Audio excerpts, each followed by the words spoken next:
Veo en la Escuela de Ciudadanía que el subtítulo es Participación y Cambio Social. La pregunta, que es radicalmente ética, por cierto, sobre qué podemos, qué debemos, cuál es nuestra responsabilidad respecto a las cosas que acontecen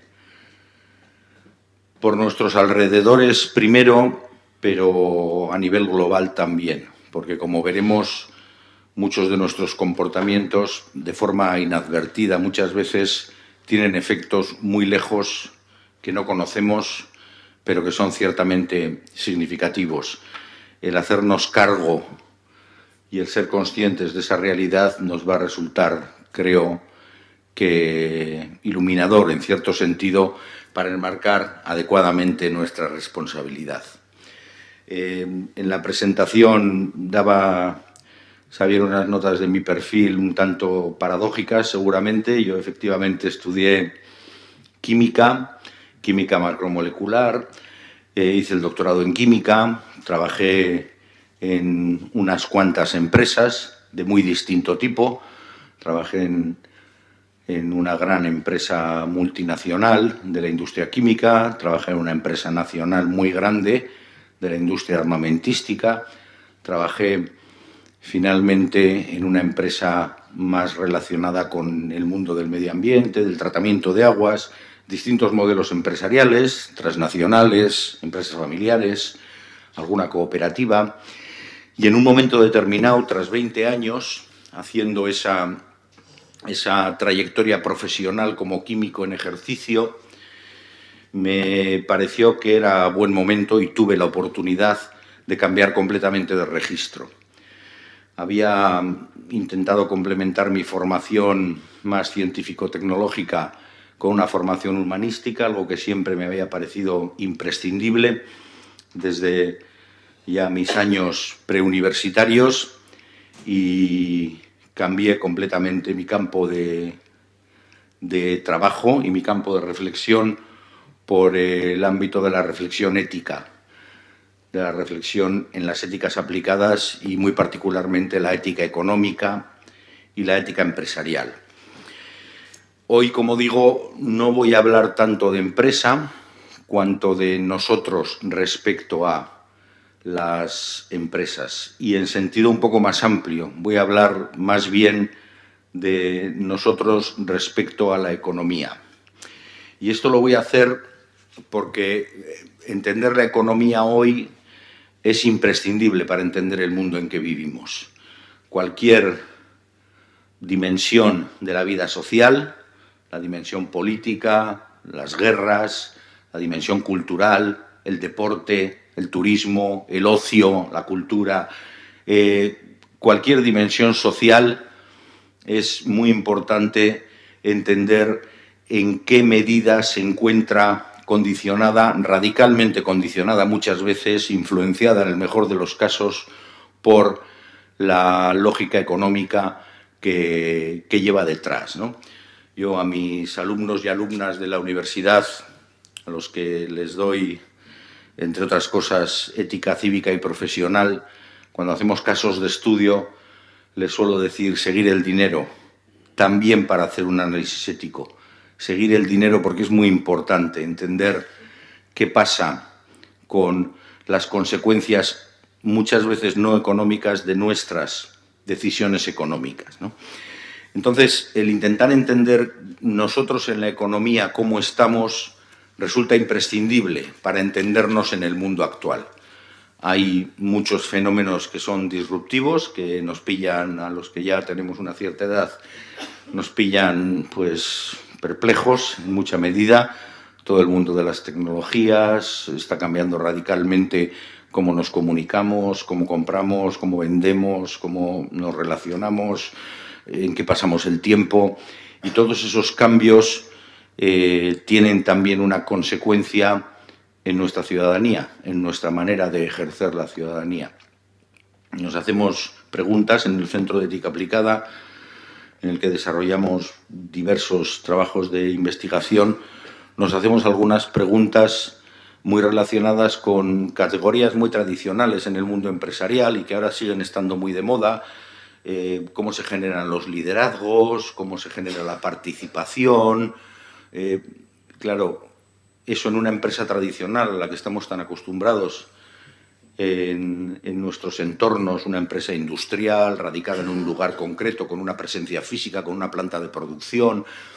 Ahora hay muchas empresas que están en las nubes, en la nube, son digitales y no tienen existencia tangible, pero tienen una existencia indudable y desde luego tienen una influencia radical en nuestras vidas y cada vez más las tendrán.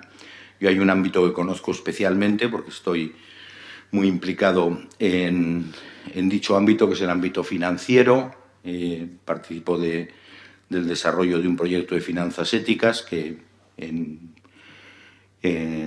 Guipúzcoa tiene una implantación muy significativa, que es FIARE Banca Ética, y ahí nos estamos todo el rato preguntando, un proyecto como el nuestro que está muy orientado a la cercanía al territorio, a entender las necesidades reales de las personas, a no especular, a dar buena información, a atender adecuadamente. ¿Qué ocurrirá con esos sistemas financieros cuando los bancos se van alejando cada vez más de nosotros? Cada vez son más aplicaciones tecnológicas, cada vez más la juventud no pisa una sucursal nunca. Hacen todo ya ni siquiera por ordenador, lo hacen todo en el teléfono. De hecho, es muy significativo el dato que nos recuerda que el país que tiene más teléfonos móviles por habitante del mundo es Nigeria, porque no hay ni una sola sucursal, todo lo hacen con teléfono móvil, todo, absolutamente todo, y entre otras cosas la actividad financiera, por ejemplo, comprar, vender, pero ahora mismo yo con mis hijos tengo necesariamente que utilizar una aplicación que se llama Bizum para pasarles dinero y que me lo pasen ellos a través del teléfono. Imposible pensar en empresas en muchos sectores que tengan una realidad física en la que haya una comunicación y que haya un contacto. Las consecuencias de esto para nosotros son radicales. No las juzgo.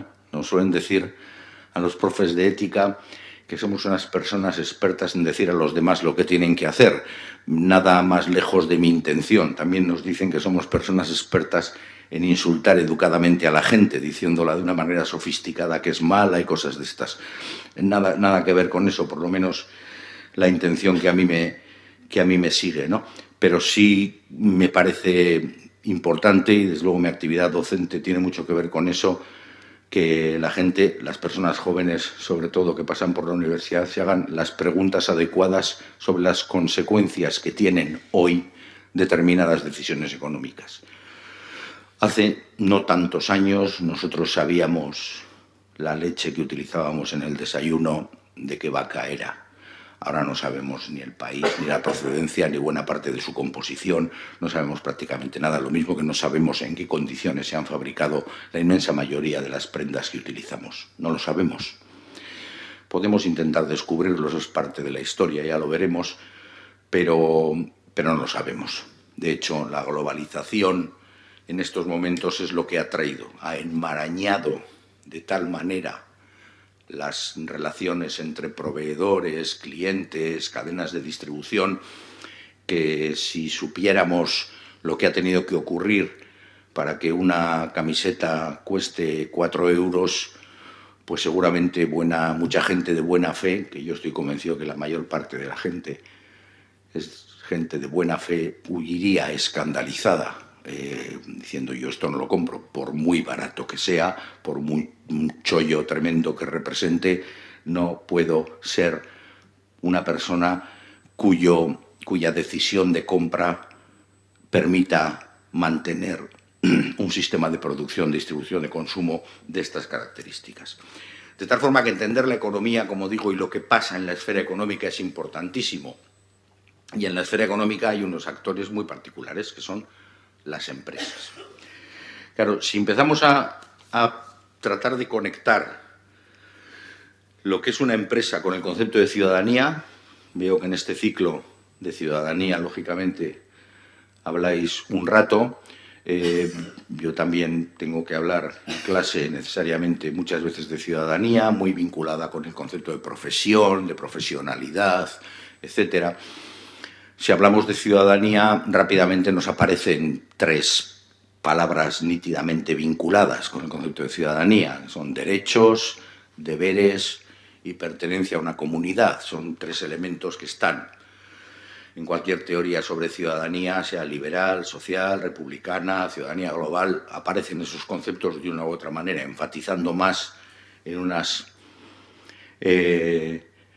dimensiones o en otras, ¿no?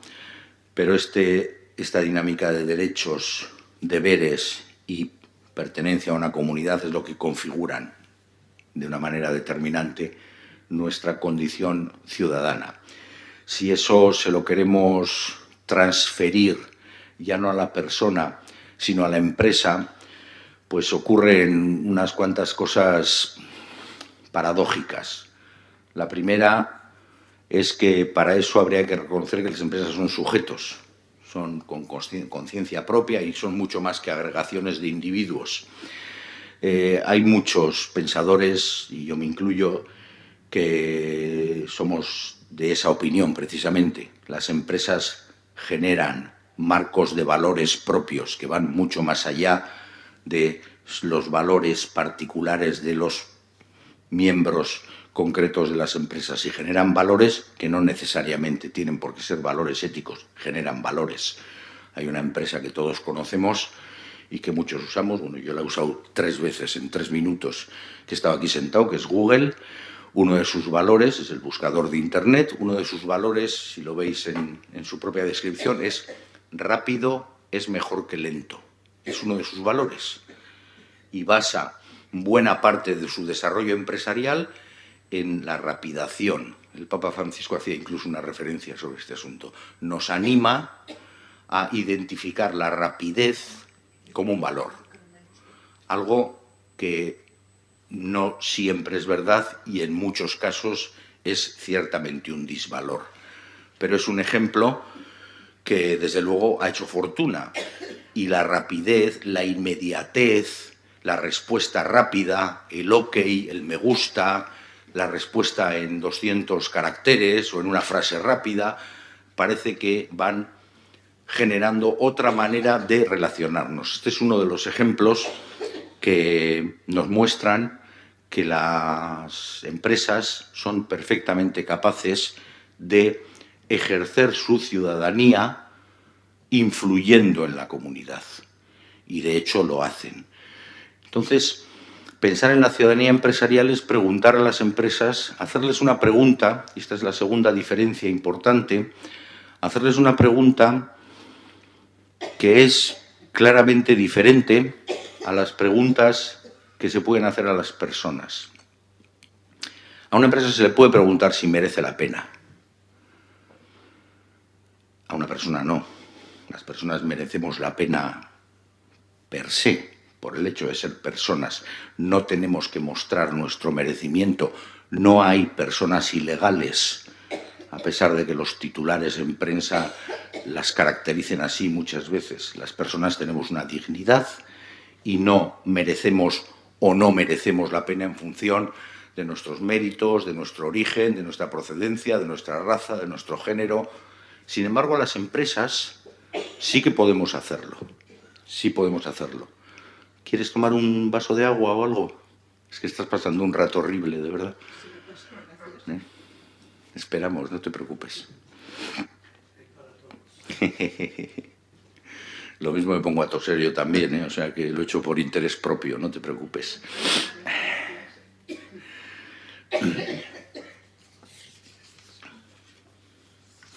Gracias. Decía que si bien a una persona no se le puede, otra cosa es que lo hagamos, pero no se le puede preguntar ni se puede opinar sobre si merece o no la pena y en función de eso reconocerle sus derechos, a una empresa sí. Deberíamos ser capaces de preguntarle, ¿y tú por qué mereces la pena? Y si no mereces la pena, deberías no estar. deberías no estar. Si haces más mal que bien, si no operas con responsabilidad, si generas adicciones, si generas impactos medioambientales insoportables, si te pasan todas estas cosas, no deberías existir. Es un enfoque que resulta fuerte. También, siendo realistas, es muy difícil establecer ese diálogo con una empresa. Pero como lógica social, de construcción social de un proyecto de agregación a nivel del conjunto de la sociedad, la empresa es un agente que debe tener lo que los yanquis llaman licencia para operar. Debe mostrar su licencia, su derecho a operar y a proveernos determinados productos y servicios. ¿Qué ocurre en estos tiempos? Que esa licencia para operar se gana por razones que nosotros respaldamos y que no están muy vinculadas a cuestiones que tienen que ver con construcción de buenas comunidades, sostenimiento o respeto a determinados derechos, sino más bien con cuestiones relacionadas con es generadora de un modelo de felicidad que a su vez la propia empresa ha sido muy capaz de inocularnos, es productora de rapidez, nos genera capacidad de consumir de una manera irreflexiva, a veces adictiva, ya sean determinados productos o determinadas series de televisión, consumir, al fin y al cabo. Esta lógica va marcando de alguna manera esa relación entre nosotros y las empresas que resulta especialmente pertinente cuando de lo que tratamos es de reflexionar sobre nosotros respecto a las empresas. No es, por tanto, tan importante si lo que pretendemos es juzgar a las empresas, que yo creo que no tiene determinado o no tiene demasiado interés establecerlo en esos términos, sino más bien plantearnos nosotros cómo podemos relacionarnos con esos actores protagonistas de la esfera económica que son todas aquellas empresas que al final son quienes nos ofrecen productos y servicios. De tal manera que la pregunta de cuándo merece la pena una empresa es pertinente y es una pregunta que debemos hacernos. Es muy difícil hacer esa pregunta. ¿Por qué? Pues en parte por lo que decía antes, porque la relación entre nosotros y las empresas es muy difícil de establecer. Hay muchísimos proveedores de productos y servicios. Esperamos un poco más. Siga. Estoy al final ya. Sí. Hay muchos proveedores de productos y servicios que en este mercado global hacen prácticamente imposible que tracemos esa relación. En segundo lugar, porque tomamos decisiones de consumo por decenas cada día. Mi consejo es que, por muy convincente que resulte hoy en esta charla yo, no salgan concienciados a revisar cada una de sus decisiones de consumo, se volverán locos. No es posible, y no es posible hacerlo solos. Es mucho mejor agregarse, a eso me referiré un poco más adelante. De tal manera que el reto parece complicado, y es ciertamente un reto complicado. ¿Tiene solución? Tiene posibilidades de solución. Yo, desde luego, compartiré algunas, porque espero que el balance de mi presentación sea la historia de una propuesta o de una perspectiva esperanzadora más que otra cosa, ¿no? Pero ciertamente es posible que, enfrentados a la tarea de convertirnos en personas responsables en la esfera económica, pues recibamos más frustraciones que otra cosa. Daros cuenta que hay diversas maneras en las que nosotros influimos en cómo se organizan nuestras sociedades. Una manera muy evidente y que ahora vamos a entrenarnos varias veces es votar. Entonces votamos, elegimos a nuestros gobernantes y eso es una decisión importante, que tiene un cierto recorrido, que refleja luego de alguna manera lo que yo esperaba cuando voté, etcétera, que luego hay pactos. Bien, vale, las democracias, de acuerdo. Pero yo me atrevería a decir hoy que es mucho más influyente nuestra decisión de consumo que nuestras decisiones de voto en cómo se organizan nuestras sociedades.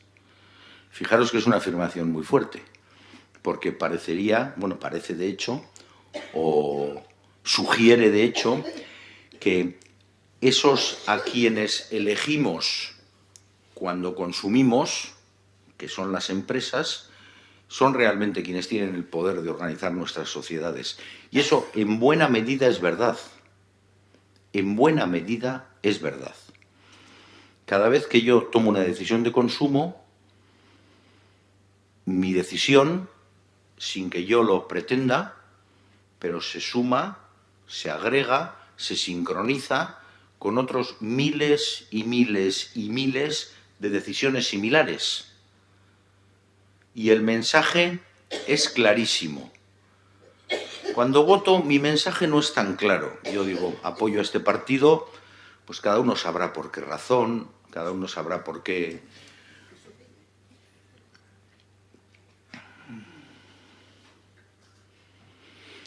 Cada uno sabrá cuáles son sus motivaciones, las motivaciones generales de todos los votantes del mismo partido coinciden más o menos.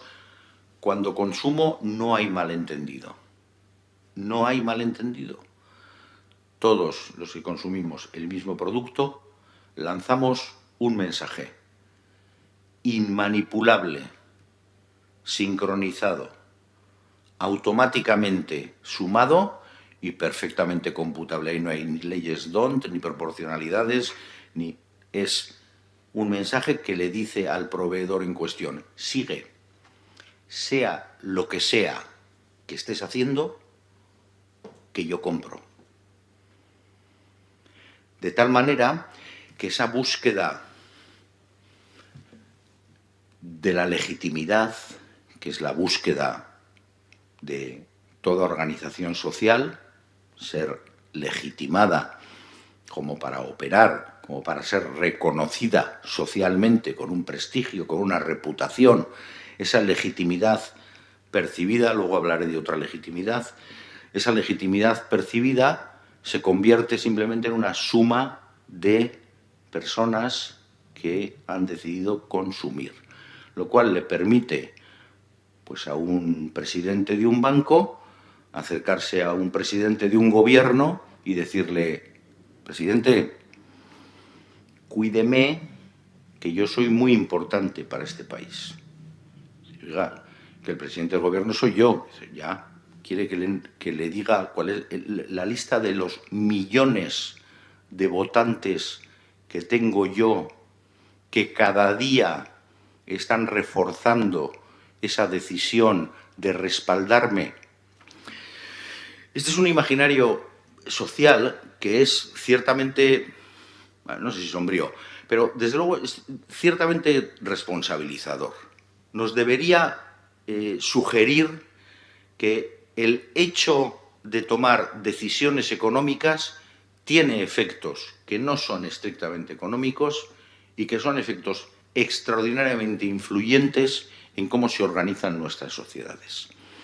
Por tanto, exigir o posicionarse de tal manera que les recordemos a las empresas que hay una ciudadanía, recordemos, deberes, derechos, vinculación a la comunidad, que hay una ciudadanía que deben ejercer responsablemente como todos y cada uno de nosotros, no es una aspiración, desde luego, sin fundamento.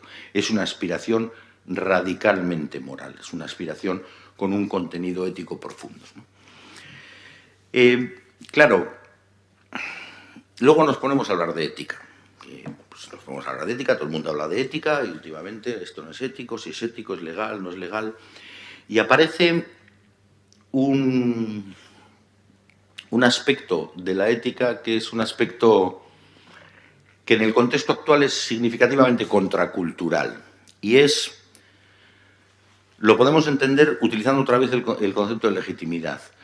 Tú puedes pensar que una organización está legitimada porque tiene muchos clientes. No sabemos qué tipo de clientes son, ni qué están buscando esos clientes, ni qué efectos genera el que tenga muchos de esos clientes, ni si la felicidad que les proporciona a esos clientes es una felicidad en el sentido más aristotélico de crear una comunidad feliz, de una buena comunidad, ¿no?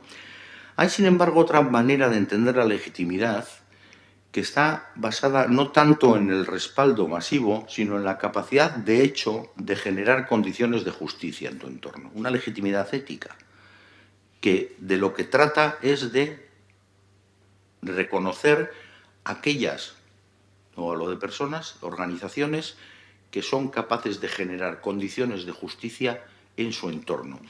Y ahí aparece la legitimidad ética, que es una legitimidad arraigada precisamente en la búsqueda de la construcción de buenas comunidades, de comunidades en las que todos podamos sentirnos, por lo menos desde el punto de vista de las necesidades básicas, de los derechos humanos fundamentales, suficientemente protegidos. Planteado así, nos aparece rápidamente una pregunta que es motivo de mucha discusión. Yo lo discuto muchas veces y me gusta más bien recordar algunas noticias que suelen aparecer por ahí. ¿Es rentable la ética? Cuando a una empresa le planteas cuestiones relacionadas con el deber ser, que es un error radical, no deberíamos, porque suenan a... No es un discurso que encaja con la cultura de la organización, no por bondad ni por maldad, sino porque el deber ser, el factor motivacional, ¿por qué debería yo comportarme de determinada manera? Ese factor motivacional en las empresas transita otros caminos, hay que hacerlo de otra manera. Teniendo en cuenta que hay muchas veces que comportarse éticamente no resulta rentable económicamente. No es rentable económicamente. Esta noticia yo las voy cazando por ahí, esta es de no hace mucho. Invertir en alcohol, en tabaco, en casinos renta más que en los fondos éticos estos que están de moda últimamente y que a mí me son muy queridos porque en el proyecto de banca ética del que participo vendemos un montón de ellos. Pero es más rentable invertir en alcohol, en tabaco, en casinos, etc.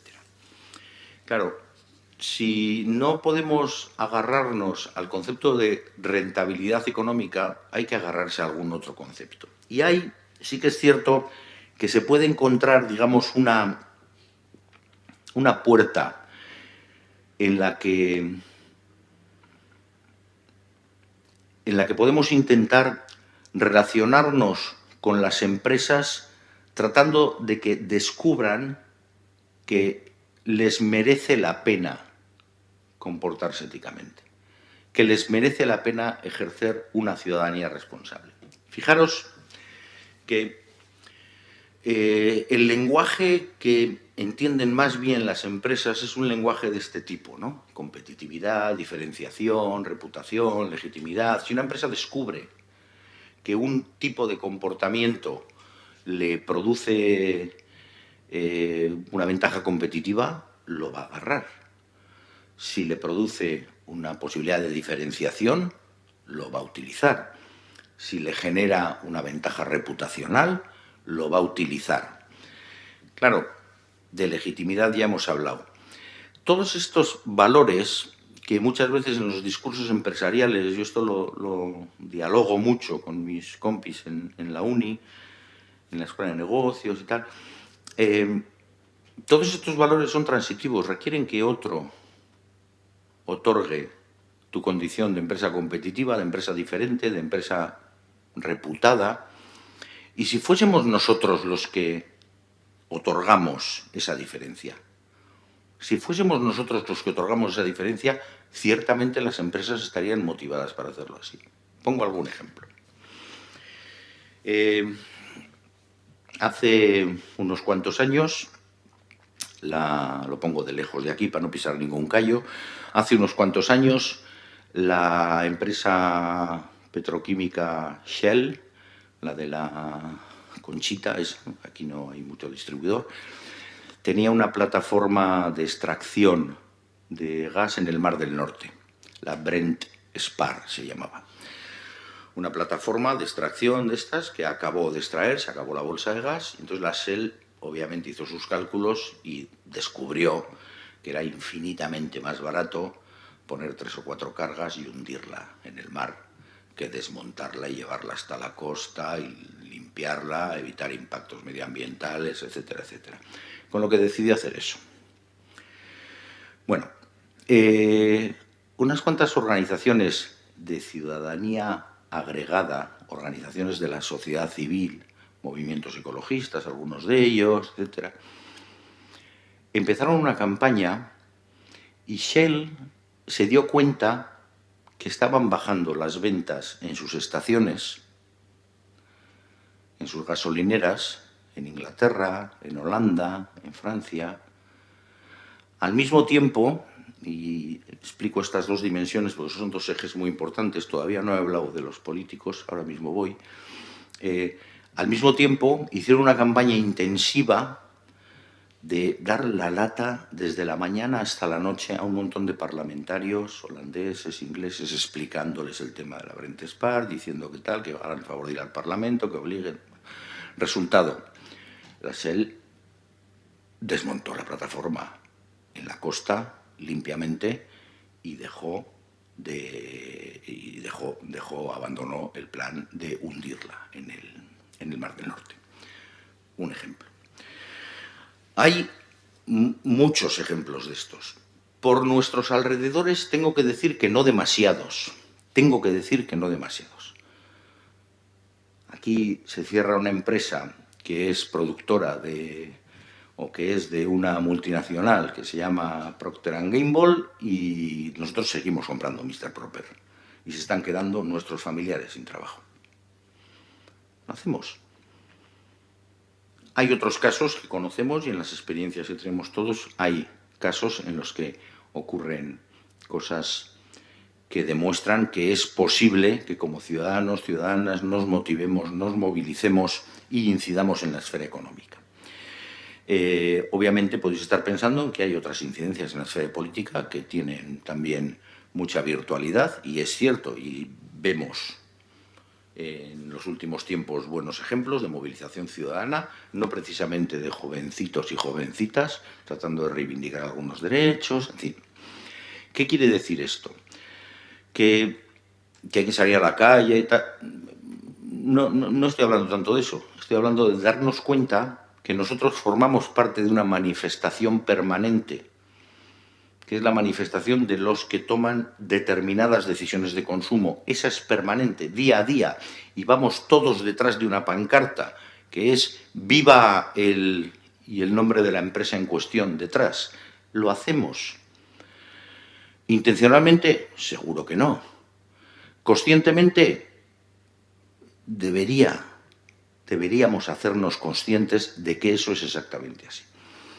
Obviamente estas llamadas se pueden hacer no solo a personas individuales, yo creo que se deben hacer sobre todo a actores sociales relevantes. Si esto que estoy diciendo es, pues, por el contexto en el que lo estoy diciendo, es una reflexión adaptada a personas que tratan de preguntarse por su ciudadanía, como los aquí presentes, imaginaros lo que se puede decir de actores sociales relevantes, como las organizaciones sindicales, las asociaciones de consumidores, las universidades, las administraciones públicas, que son compradoras masivas de cantidad de cosas.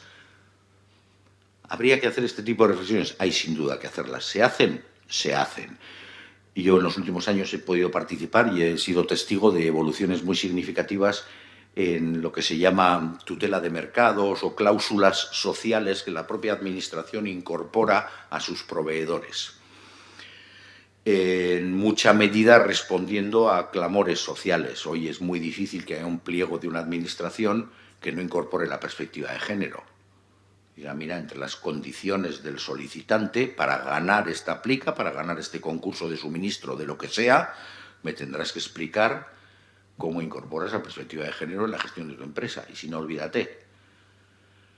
los impactos medioambientales, algunos de ellos están siendo cada vez más considerados. Queda un montón tremendo de camino para hacer en ese sentido. Y luego queda pues una inmensa mayoría silenciosa que somos todos y cada uno de nosotros y nosotras consumidores que tomamos nuestras decisiones muchas veces sin aplicar ni perspectiva de género, ni reflexiones sobre el impacto ambiental, ni reflexiones sobre el trabajo decente, ni reflexiones de ningún tipo. Lo hacemos cada día, ¿no? Por eso a mí me resulta muy valioso, y desde luego participo todo lo que puedo y con mucho gusto en cualquier tipo de dinámica que trate de, por lo menos, hacernos conscientes con esa lógica tan estimulante, ¿no?, que nos proponía el mártir Ellacuría, ¿no?, de hacerse cargo, encargarse, cargar con la realidad, dejar que la realidad cargue contra ti y te sorprenda, ¿no? El hacernos cargo de que hay una realidad ahí, que es la realidad de las empresas organizando nuestras sociedades, porque ciertamente las están organizando en mucha medida, y nosotros, pues, sin hacernos cargo, como para encargarnos, sin ni siquiera hacernos cargo, sin preocuparnos demasiado, ¿no? Tengo que decir que en algunas reflexiones con compañeros y compañeras nos solemos, y a mí me lo han preguntado más de una vez, bueno, pero es que, a ver, lo que os decía, el ser una persona muy militante, muy concienciada sobre esto, choca con dos dificultades. Una es que estamos todos los días tomando cantidad de decisiones económicas y que no podemos estar preocupados cada minuto de dónde habrán envasado esto, dónde habrán tejido esto, qué hará el banco con mi dinero o qué minerales y en qué condiciones han utilizado este proveedor de telefonía para fabricar este teléfono. No puedo estar todo el día así, no se puede estar todo el día así. Pero, como dice un amigo mío, quizás estar en esta vida, por lo menos en esta dimensión, supone ir gestionando nuestras incoherencias, ir pegándoles pequeños mordiscos a nuestros hábitos de consumo, ¿no? A mí me parece, desde luego, una buena práctica. Pero es que choca también con una segunda dificultad, y es que hay determinados sectores económicos que claramente conculcan derechos humanos a muy distintos niveles y para los que no hay alternativa. O sea, lo tomas o lo dejas. Y eso pasa en muchos sectores económicos, de tal manera que, como digo, si salís de aquí motivadísimos, intentando cambiar y hacer una transición de consumo hacia consumo responsable, bueno, ¿y ahora dónde compro telefonía? ¿Dónde compro electricidad? ¿Dónde compro? ¿Con qué banco trabajo? Pues las cosas, en alguna medida, se pueden hacer un poco más difíciles. Lo cierto es que en los últimos tiempos están proliferando alternativas que tratan de ofertar productos y servicios que tradicionalmente formaban parte del mismo corazón del sistema económico y que tratan de hacerlo de otra manera, que son pequeños, incómodos, no nos dan ventajas. Muchas veces lo que tiene el tamaño, la rapidez, es que nosotros nos hemos acostumbrado a ese tipo de oferta y, claro, resulta, yo lo digo muchas veces para que veáis que no estoy soltando discursos a terceros, a mí me resulta irrefrenable, en bastante medida, el impulso de comprar libros a proveedores por Internet. Porque sé que estoy leyendo el periódico en mi casa en La Rioja, veo un libro que me interesa, cojo el teléfono móvil, voy a la página web del proveedor, tecleo y a la mañana siguiente alguien en una camioneta me trae el libro. Además, 50 céntimos más barato que en la librería de toda la vida de la ciudad. Es más incómodo, es mucho más cómodo hacerlo así. Y con eso también chocamos, ciertamente con eso también chocamos. Hay que ser conscientes de que efectivamente eso ocurre y es otro de los frenos. Por eso decía que generar pautas de consumo agregadas en personas que se reúnen y dicen, oye, vamos a entrarle a esto de los textiles. Joder, hay proveedores de industria textil local, de zapatería local. Yo ese experimento, esa práctica la hago. Y la hago con amigos, con familiares, con tal. Vamos a coger un sector. Venga, y para los cumpleaños de este año, ¿qué hacemos? Pues venga, vamos a comprar este tipo de prendas. Mira, esa tienda trabaja solo con textiles de no sé dónde. Estos son del movimiento de la justa trama de las mujeres de la Amazonía, ¿qué tal? No sé qué. Bueno, hacer cosas de ese tipo, porque además nos modulan nuestra posición, la manera que tenemos de estar en este mundo económico. Tiene un valor educativo importante. Por eso, si nos hacemos a calzón quitado, nos hacemos abiertamente la pregunta que, oye, mira, a ver, que yo soy buena persona, o sea, que no hay crueldad detrás de esta camiseta, aunque hay crueldad en cómo se ha hecho, no hay crueldad en mí, que soy el comprador, que no estamos utilizando esas categorías morales. Estamos hablando de mirar, entender, tratar de hacerse cargo. Entonces, ¿qué podemos hacer? Y desde luego hay tres ejes muy claros de posicionamiento como ciudadanos, ciudadanas, respecto a la esfera económica y respecto a nuestras pautas de consumo, ¿no? Rescatar espacios de libertad es muy interesante. Hay muchos productos que están diseñados para generar adicciones y que nadie piense en la droga, que esa la tenemos ya muy diagnosticada. No digo que ha pasado a la historia, pero está muy diagnosticada, la conocemos bien. Pero hay otras adicciones. Hay otras adicciones, las nuevas adicciones del siglo XXI, que tienen que ver con muchas otras cosas. Las adicciones a las series, las adicciones al teléfono, las adicciones, están cada vez más diagnosticadas, y los que tenemos ya una cierta edad, de algunas, pues seguramente vamos a pasar por esta vida habiéndonos librado. La gente joven que viene, no se libra, y es consciente de ello, además, no se libra. De tal manera que la generación de espacios de libertad respecto a adicciones de consumo es muy relevante, y es una pregunta que nos podríamos hacer, ¿no? La segunda dimensión es rescatar un pensamiento crítico. El sistema económico nos necesita de una determinada manera, incluso es una tipología que se ha descrito bien, ¿no? Que es la del Homo economicus. El sistema económico nos quiere y, por tanto, nos construye de una determinada manera. Estoy hablando del sistema económico actual, el imperante, ¿no? Nos quiere como unos seres que actúan racionalmente, con un determinado tipo de racionalidad, que buscan información, que buscan conocimiento y que toman las mejores decisiones para cada uno de nosotros. Decisiones.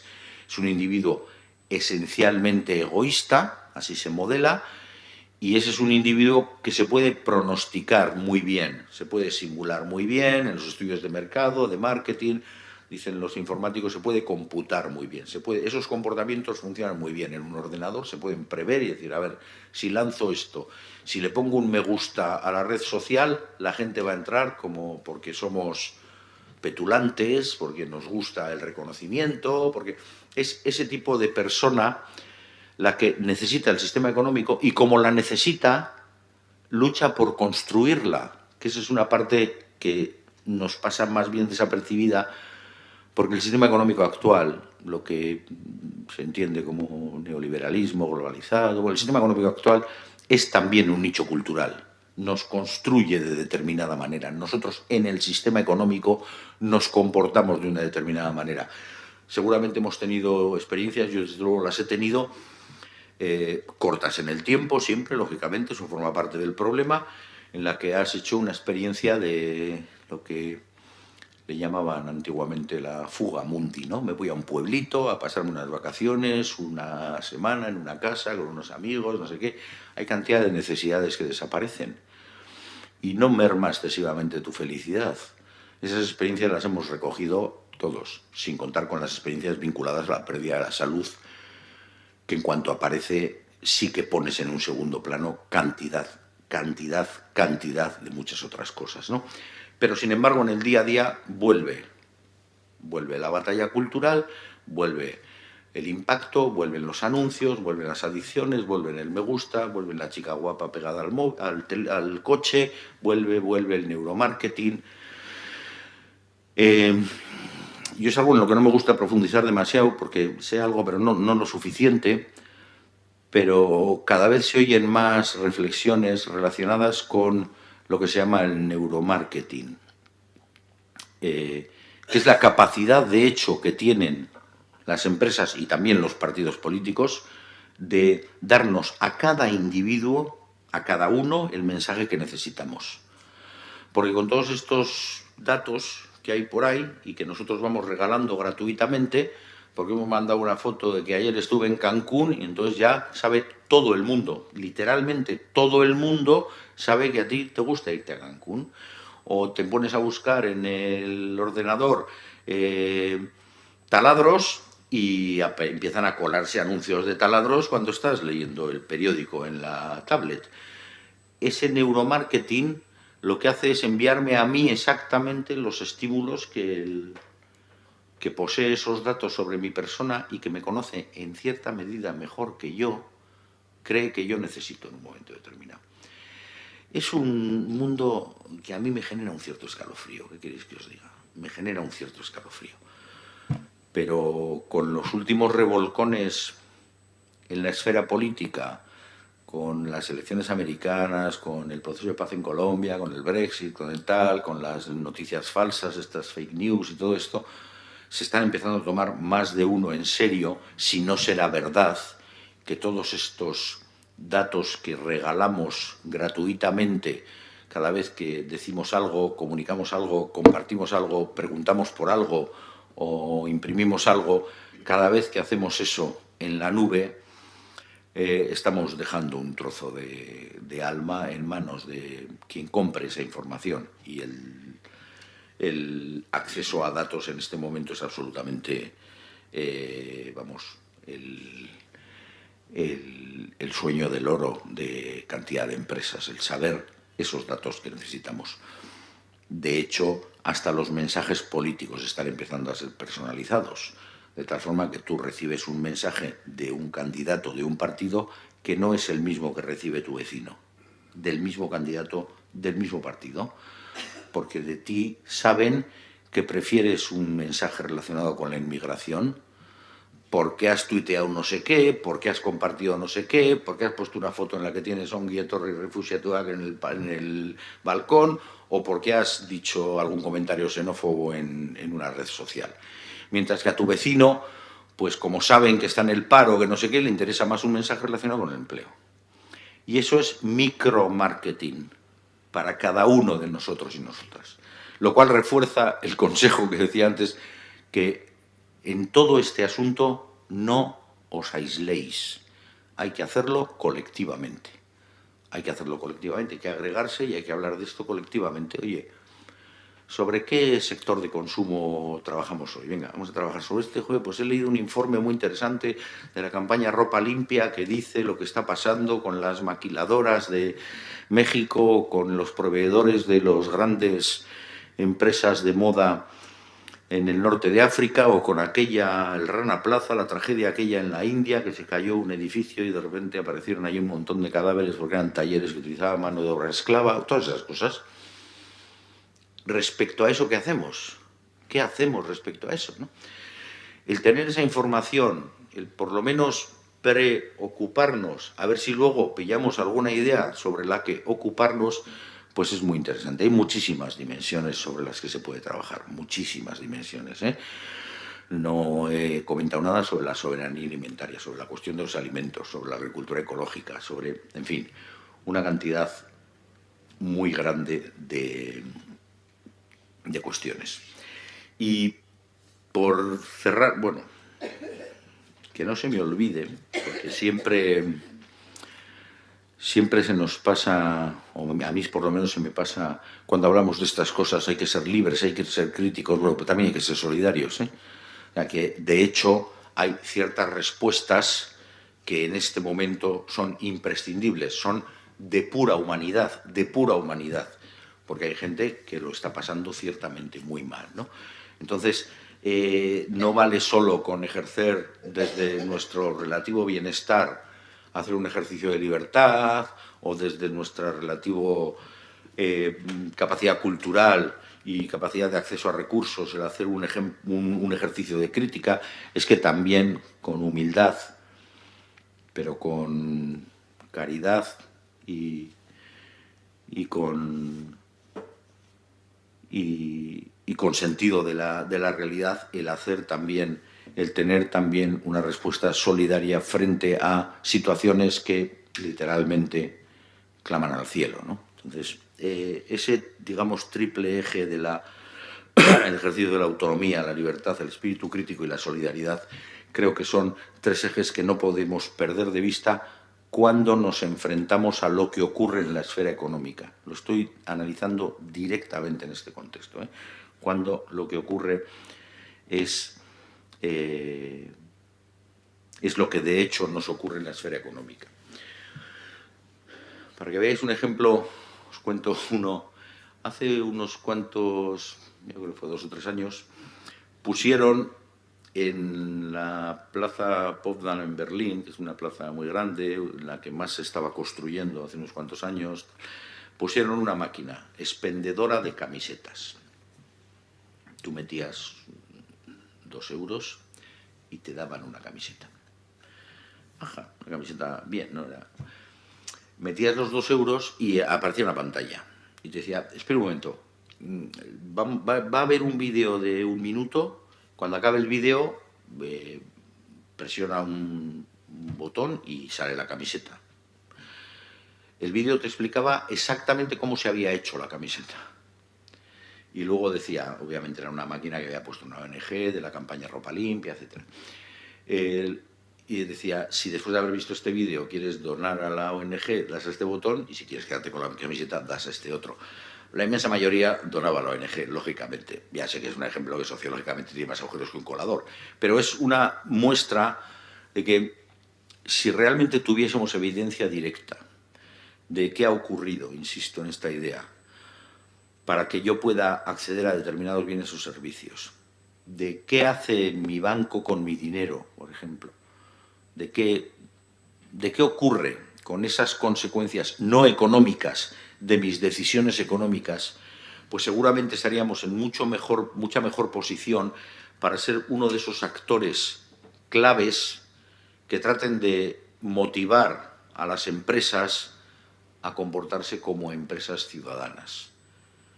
Porque seríamos actores muy importantes en el reconocimiento, en la reputación, en el reconocimiento de la diferenciación del carácter competitivo de empresas a las que les reconocemos lo que en algunos ámbitos se llama una prima ética. Es decir, mira, yo te elijo a ti, pero es que hay otro suministrador que es mucho más barato y tal, ya, pero yo te elijo a ti, mira, me lo puedo permitir y te elijo a ti, porque sé que el ahorro o el beneficio que me supone a mí es un beneficio que está hecho a costa de determinadas prácticas, determinados impactos, determinadas alegrías, determinados paraísos fiscales o determinadas historias, ¿no?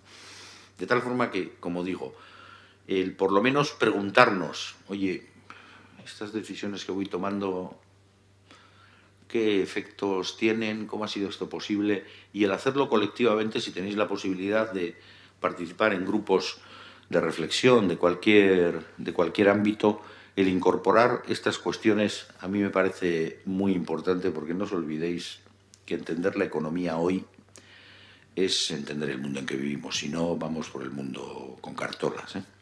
O sea, sin enterarnos realmente de no solo lo que está pasando, sino lo que nos está pasando, que es mucho peor. ¿De acuerdo? Gracias.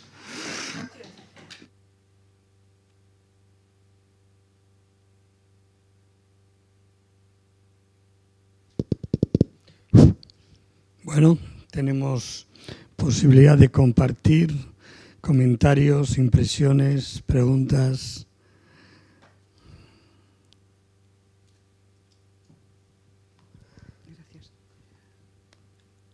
a pesar de mitos.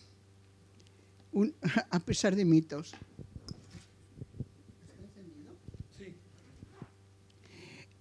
Mi pregunta es, ¿toda la sociedad española, o por un porcentaje muy elevado, va de cabeza a comprar en Amazon? Da igual, desde un exprimidor de plástico a yo qué sé. Entonces venden la economía colaborativa. No tienen vendedores.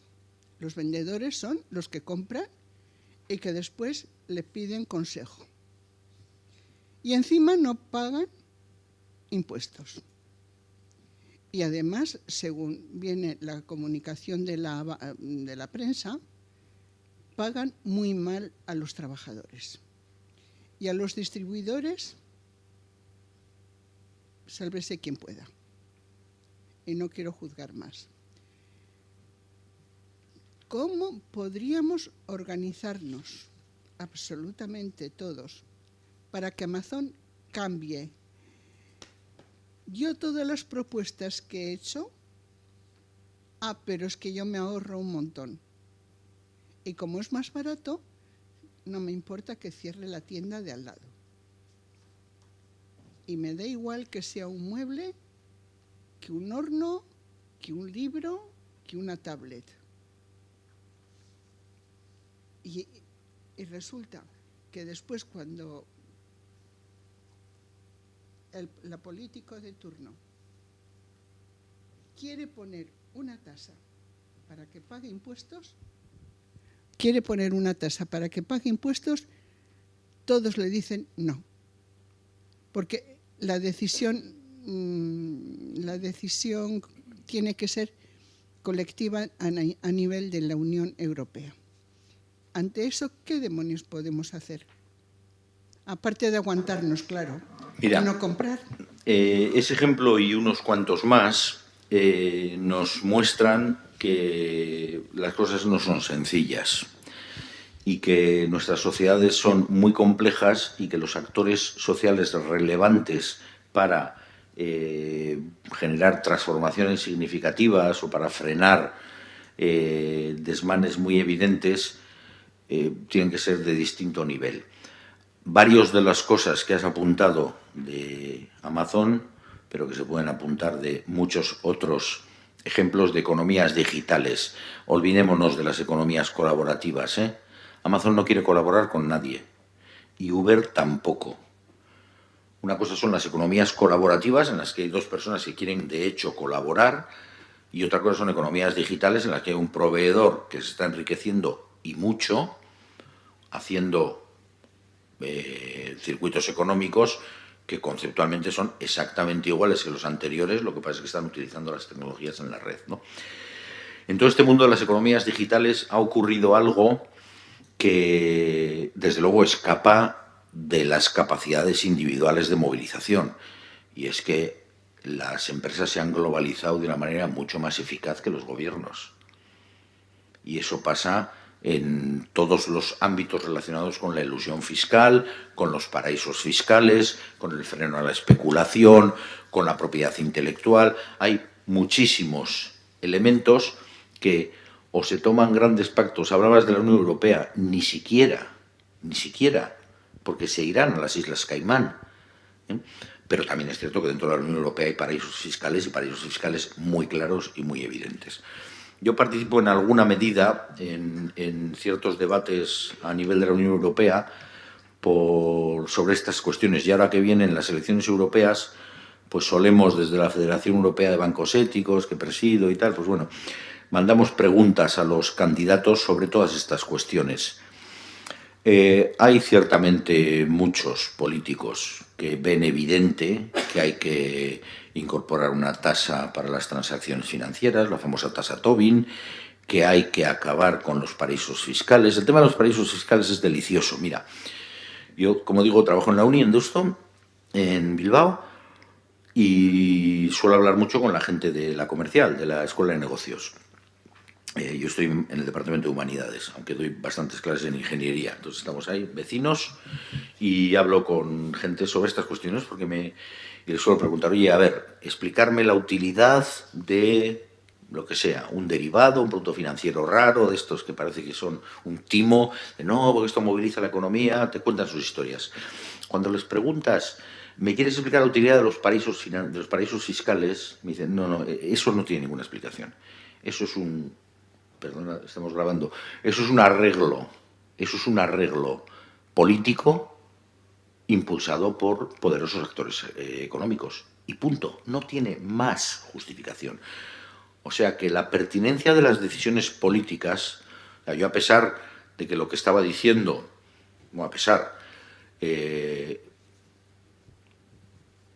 además de que hay un evidente campo para el compromiso individual en toda esta reflexión de nosotros en la esfera económica, que nadie piense que creo que las grandes instituciones no tienen ninguna responsabilidad. Solo faltaba. De tal manera que regular el transporte de pasajeros en vehículos privados es cuestión de las administraciones públicas, regular que un distribuidor de cualquier cosa a través de la web pague bien a sus trabajadores, no utilice de forma fraudulenta la figura del autónomo, no, eso, no, el primer desencadenante en estos operadores globales es muy difícil que sea el ciudadano de a pie, por mucho que nos agreguemos. Es prácticamente imposible.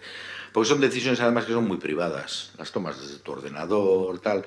Otra cosa es ir a una tienda en la que bueno, pues ahí puedo montar algo, una pancarta, puedo poner fotos, estos están haciendo, hacer una operación, una denuncia o tal.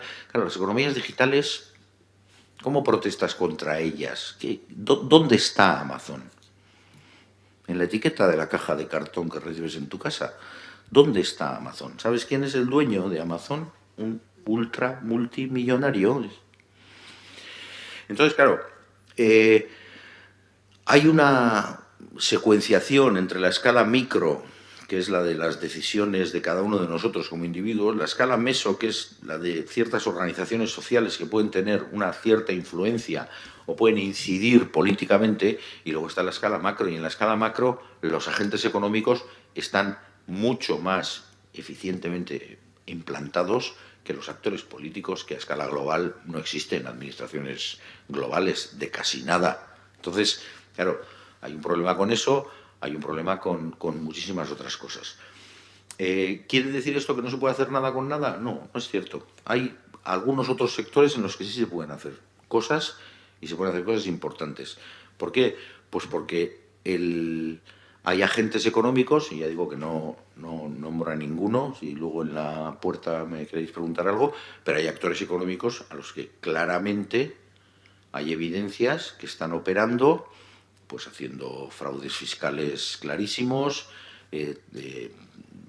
contratando sin respetar las normas más básicas del trabajo decente, o teniendo unos impactos medioambientales tremendos, o financiando guerras. Y eso son evidencias. Entonces, con respecto a eso, sí que hay un campo en el que nosotros podemos movilizarnos. Pero estamos nosotros, como digo, y después están, yo insisto mucho, y actores significativos como pueden ser las escalas intermedias de las administraciones, los ayuntamientos son una ventana tremenda para promover este tipo de cosas, o las contrarias.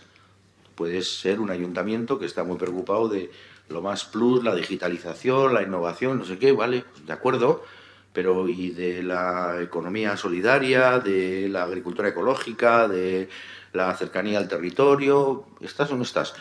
Hay muchas entidades financieras que han declarado abiertamente en sus estrategias que van a ir cerrando sucursales en poblaciones ya no pequeñas, medias. Mientras que hay algunas otras que han dicho: nuestra decisión estratégica es mantenernos vinculados al territorio y a las comunidades, no cerrar sucursales. Bueno, esas hay que ir viéndolas. Hay que ir viéndolas. Y sobre eso sí que se pueden tomar algunas decisiones. Claro, me has puesto un ejemplo que la movilización individual respecto a Amazon no puede ser el primer paso. No puede ser el primer paso. Ahí tiene que haber, y eso lo dice cualquier analista. El otro día le oía a una persona, no me acuerdo cómo se llama, fue secretaria de Estado de Trabajo, y trabaja ahora en la Universidad de Castilla-La Mancha. Mariluz Rodríguez decía, y a más gente se lo he oído, el juez Eloy Velasco, con el que he tenido cierta relación por unas cosas que hemos hecho en la uni, que ahora explicaré, decía, mira, hay nuevos tipos jurídicos que tenemos que implementar. Los entornos digitales nos han pillado mirando al tendido. Nos han pillado mirando al tendido. No hay leyes, ya no es que no se apliquen, es que no hay leyes. Que de repente un día tienes que cursar 4 millones de denuncias un día, porque es una denuncia a una red social que no sé qué, que son tipos jurídicos distintos, que es otra cosa, que la propiedad ha dejado de ser, es otra historia, la fiscalidad es otra cosa completamente distinta, los derechos de los trabajadores, va a haber que volver a un rescate de los derechos básicos de los trabajadores. Hoy se ponen absolutamente en cuestión conquistas que parecía que no... Vamos... La semana de 40 horas, las vacaciones pagadas, dices, wow, eso es para élites. Dices, coño, pero ¿cómo que para élites? ¿No? Entonces, claro,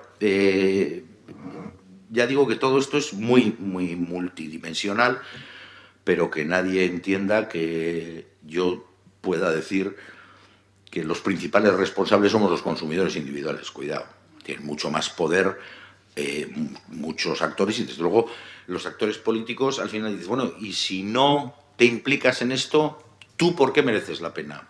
O sea, mi gobierno, ¿por qué merece la pena si no es capaz de generar condiciones de justicia para la juventud que andan todos en bicicleta con el globo ese detrás como locos en condiciones que son de esclavitud? Dices, bueno, pues ¿tú por qué mereces la pena si estás permitiendo en tu municipio esto? ¿No? Pues esas cuestiones pues hay que plantearlas, claro.